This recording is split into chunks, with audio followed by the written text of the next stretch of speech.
오늘 우리에게 주신 하나님의 말씀은 디모데후서 1장 15절에서 18절 말씀입니다. 아시아에 있는 모든 사람이 나를 버린 이 일을 내가 아나니 그 중에는 부겔로와 허모게네도 있느니라. 원하건대 주께서 오네시보로의 집에 긍휼을 베푸시옵소서. 그가 나를 자주 격려해주고 내가 사슬에 매인 것을 부끄러워하지 아니하고 로마에 있을 때에 나를 부지런히 찾아와 만났음이라. 원하건대 주께서 그로 하여금 그날의 주의 긍휼을 입게 하여 주옵소서. 또 그가 에베소에서 많이 봉사한 것을 내가 잘 아느니라. 오늘 이 말씀에 많은 은혜 받으시기 바랍니다.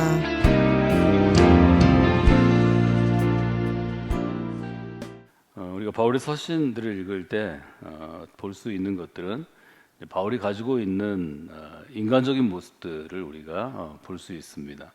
그래서 바울이 어떤 사람이었는지를 우리가 좀 유추할 수 있는, 생각해낼 수 있는 근거들이 이제 디모데후서와 같은 바울의 서신으로 우리에게 전해지는 서신서에서 볼 수 있습니다. 특별히 이제 15절 이하는 조금 개인적인 일이기도 하고, 또 바울이 그 당시에 함께 교제하고 또 바울의 전도를 받아서 성도가 됐던 사람들이 어떤 사람이었는지를 우리가 좀 들여다볼 수 있는 조그만 창문 같은 그러한 역할을 하는데, 하나님께서 우리에게 주신 일종의 우리를 형성하는, 사람을 형성하는 요소 중에 중요한 것이 감정입니다. 신앙으로 얘기하면 제가 감성의 영역 이렇게 얘기하는데요. 우리가 하루를 살다 보면 뭐 어떤 일을 당하든지 기분이 좋은 일도 있고 기분이 나쁜 일이 있습니다. 이 좋고 나쁨을 뭘 우리가 논리적으로 생각하고 또 논리적으로 따져보든지 해서 오는 게 아니고 상당히 직관적인, 말하자면 아주 짧은 시간 내에 내 마음의 변화가 있는데요. 이 희노애락을 경험하는 일종의 센스가 우리의 감성의 영역 가운데 있고, 또 마음이 그 일을 관장한다고 우리가 뭐 마음이 눈에 딱 보이는 것처럼 손가락 발가락처럼 보이는 인체의 부분은 아니지만 보이지 않는 이제 사람을 형성하는 하나의 요소로 우리가 보고 있습니다. 동일하게 바울에게도 이 감정의 영역이 굉장히 민감하게 작동하는 그러한 일종의 사람이었다 하는 것을 우리가 볼 수 있습니다. 특별히 교회 공동체는 여러 사람들이 어울려서 함께 무엇인가를 하는데, 우리가 흔히 하나님의 일, 그래서 하나님의 사역 이렇게 표현하는데요.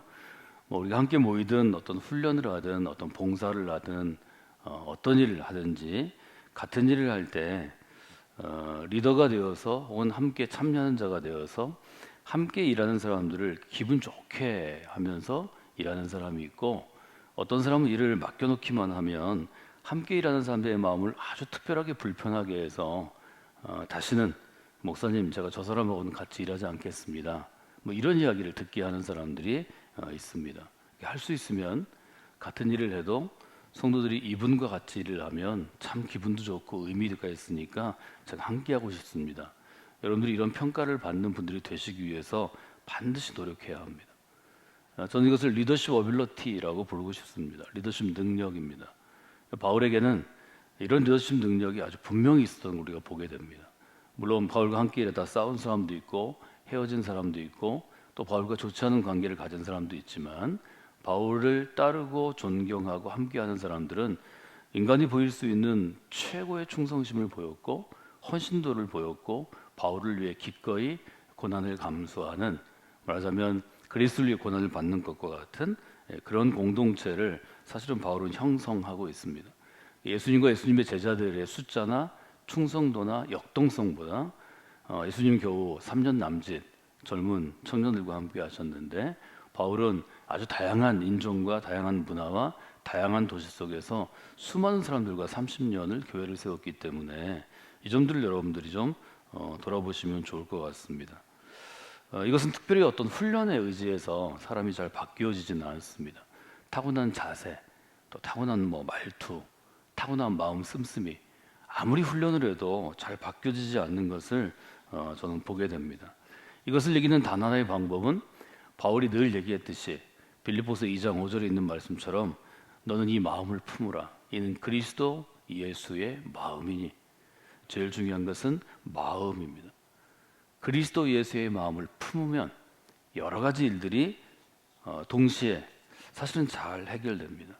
빌립보서 2장 1절로부터 그리스도 찬양시로 불리우는 바울이 남긴 서신 중에 가장 아름다운 이 부분은 이 마음의 문제를 다룹니다. 여러분, 그리스도 안에 무슨 권면이나 사랑의 무슨 위로나 성령의 교제나 긍휼이나 자비가 있거든 마음을 같이하여 같은 사랑을 가지고 뜻을 합하여 한 마음을 품어야 합니다. 한 마음을 품다는 것은 어떤 것인가요? 어떤 일을 할 때 다툼이다. 다투기 위해서가 아니라 허영으로 하지 말고 아니 나 잘났어 내 잘하지 지자랑을 하지 말고 오직 겸손한 마음으로 자기보다 남을 낮게 여기고 남을 낮게 여긴다는 것은 자기 일보다 다른 사람 일을 돌보려고 노력하는 것입니다. 이런 사람과 같이 있으면 그 안에 우리가 그토록 바라는 하나님의 나라가 이렇게 형성되겠구나 하는 좋은 교훈과 가르침과 훈련을 받게 됩니다. 오늘 나와서 내가 할 기도는 하나님 오늘 하루 제가 믿음의 사람으로 살기를 원합니다. 제가 그리스도의 사람이 되었습니다.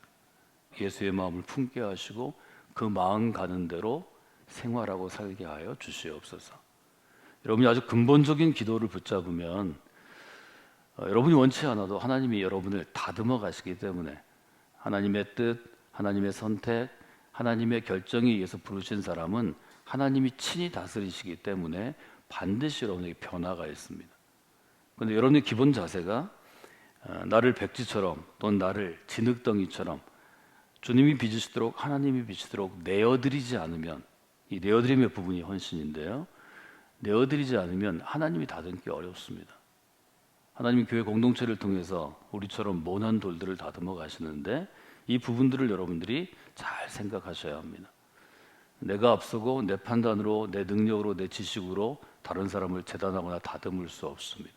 그것은 인간의 영역이 아닙니다. 사람의 마음을 다듬고 성품을 다듬고 그 삶 전체를 다듬는 것은 주님이 하실 일입니다. 믿음이란 주님이 하실 일은 주님께 맡기고 내가 감당할 일은 내가 하는 것입니다. 여기 혼선이 있으면 좋은 믿음 생활을 할 수 없습니다. 바울에게도 그를 버린 사람들이 있고 그와 함께해서 좋은 관계를 가진 사람이 있었습니다. 우리가 흔히 생각하는 것은 우리 자신이 어떤 슈퍼맨과 같은 모든 것을 다 아는 사람이 되는 것인데 세상에 그런 일은 없습니다. 내가 아무리 바르게 해도 내가 아무리 믿음으로 살아도 나를 싫어하는 사람들이 있습니다. 나는 잘 맞지 않는 사람이 있습니다. 나를 욕하는 사람이 있습니다. 15절에 보면 바울은 아시아에 있는 모든 사람이 나를 버렸다 이렇게 표현합니다. 어떤 구체적인 상황이 있는지는 우리가 알 수 없습니다. 그러나 이 일을 내가 안 하니 디모데도 아는 일을 당했는데 그것은 아시아에 있는 여기는 모든 사람이라고 표현했지만 일종의 교회 안에 이미 들어와서 그리스도에게 충성을 맹세하고 바울의 리더십에 복종하고 교회 공동체를 이루었던 성도들이 아마 바울을 버린 일들이 있었던 것 같습니다. 얼마나 가슴에 맺혔든지 이름까지 얘기합니다. 버렸다는 것은 곧 교회 안에서 배신을 하든 믿음의 배신을 하든 인간관계를 배신한 것입니다. 여기 말하는 아시아는 지금의 5대양 6대주, 지금의 유럽과 아시아의 구분이 아니고 당시의 중심은 로마였기 때문에 로마 제국을 중심으로 구분해서 지금의 일종의 소아시아 지역입니다. 터키 지역입니다. 여기는 에베소가 아주 중심이었죠. 바울의 전도여행 지도를 잠깐 보셨는데 그 지도를 보면 에베소를 중심으로 터키 쪽이 있고 바다를 건너면 빌립보가 나옵니다. 그 바다를 건너서 빌립보는 그 당시 유럽에 속해 있는 것이고 에베소를 중심한 터키 지역, 우리가 얘기하는 7교회가 있는 계시록 7교회가 있는 지역은 대부분 그 당시 아시아로 불리우는 소아시아 지역이었습니다. 하여튼 이곳에서 바울이 자기를 돌보지 아니하고 다른 사람의 유익을 위해 헌신하고 봉사하고 복음 전도하고 교회를 세웠죠. 특별히 에베소에서 3년 가까이 있었기 때문에 우리는 에베소에서 바울이 제일 많은 시간을 보냈다 이렇게 생각합니다. 두 번째로 많은 시간을 보낸 도시는 어떤 도시였죠? 고린도입니다. 고린도에서 1년 반 정도를 머물렀습니다. 바울이 사역했던 30년 가까운 세월 가운데 정확히 따지면 20몇 년 정도 학자들아 추정하는데 제일 많은 시간을 에베소에서 보냈고 그 다음이 고린도입니다. 그 다음이 사역보다는 감옥에 갇혀있던 로마에서의 생활입니다. 그래서 에베소, 고린도, 로마는 바울에게서 가장 중요한 곳이고 대부분의 바울 서신이 이곳에 있는 감옥이나 이곳에 있는 바울의 활동 영역, 여러분 개척교회 터전에서 쓰여진 것도 여러분이 기억하시면 좋을 것 같습니다. 학절에 들어서 15절을 주석할 때 무엇 때문에 바울이 버림받아서 이렇게 큰 상처가 됐나 이렇게 얘기를 하는데, 아마 이것은 처음에는 유대인이면서 유대인 사회에서 신앙을 받아들이고 그리스도인 된 사람이 많았기 때문에 이들이 바울에게 가까이 가면 갈수록, 교회에 열심히면 열수록 제일 먼저 직장에서 어려움을 당했을 것입니다. 그 당시에 대부분 가족 중심으로 일하는 조그만 사업들이 많았을 텐데, 이 사람이 유대교의 같은 가족이었는데 이 사람이 그리스도인이 되면 불편해지죠. 결국 불이익을 받게 됩니다. 직장에서 쫓겨나든지 집에서 쫓겨나든지, 또 사람은 자기의 일종의 네트워크가 있는데 같이 밥 먹고 뭐 같이 영화도 보고 이런 문화생활을 하는 그룹에서 쫓겨나면 외롭고 힘들죠. 이것들이 아마 문제가 돼서 집단적으로 바울이 버림을 받은 그런 일이 있지 않았을까 우리가 돌아볼 수 있습니다. 여러분 지금도 마찬가지입니다. 믿는 집에서 태어난 사람들은 내가 교회 나오는 것, 또 믿음으로 봉사하는 것을 자연스럽게 박수 받으면서 칭찬받으면서 용돈 받으면서 할 수 있는 것이 얼마나 감사한지를 알아야 합니다. 여러분 이것을 당연한 것으로 여기면 안 됩니다. 우리 부모가 믿음 좋아서 내가 교회 가면 부모님이 상 주고 선물 주고 잘했다고 칭찬하고, 그래서 점점 믿음 생활을 어린 시절 청년 시절에 잘하게 되었다면 그것은 놀라운 하나님의 축복입니다. 사람이 받을 수 있는 가장 큰 선물입니다. 이미 그 복을 충분히 받은 것입니다. 믿지 않은 가정에서 내가 처음 믿으면 엄청난 압력과 불이익을 받습니다. 여러분 그걸 잘 생각하셔야 합니다. 신앙 때문에 불이익을 당하는 것, 그리스도로 말미암은 고난은 우리 모두에게 일어난 일입니다. 바울은 이렇게 표현합니다. 복음과 함께 고난을 받으십시오. 복음과 함께 고난을 받으라. 이것은 지금 한국교회 부흥을 이끌어낸 70년대 후반 학번부터 나이 60대부터 80년대 중후반 학번까지 지금의 50대까지 이 띠의 20년이 가장 많은 청년들이 하나님께 헌신한 세대입니다. 그것이 지금의 한국교회를 이루었습니다. 이 중에 수만 명이 목사가 되었고 선교사가 되었고 교회 안에 평신도 사역자가 되었습니다. 평생을 헌신한 사람도 많이 있습니다. 1970년대 80년대 한국교회에 믿음 있는 청년들 일으켜 세운 단 하나의 메시지가 있다면 저는 복음을 따라 고난을 받으라. 우리가 함께 묵상했던 디모데후서의 핵심입니다. 7절에 이렇게 되어 있죠. 하나님이 믿는 우리에게 주신 것은 두려워하는 마음이 아닙니다. 하나님이 우리에게 주신 것은 능력입니다. 사랑입니다. 절제입니다. 그러므로 너는 내가 우리 주를 증언함과 주를 위하여 갇힌 자 된 나를 부끄러워하지 말고 오직 하나님의 능력을 따라 복음과 함께 고난을 받으라.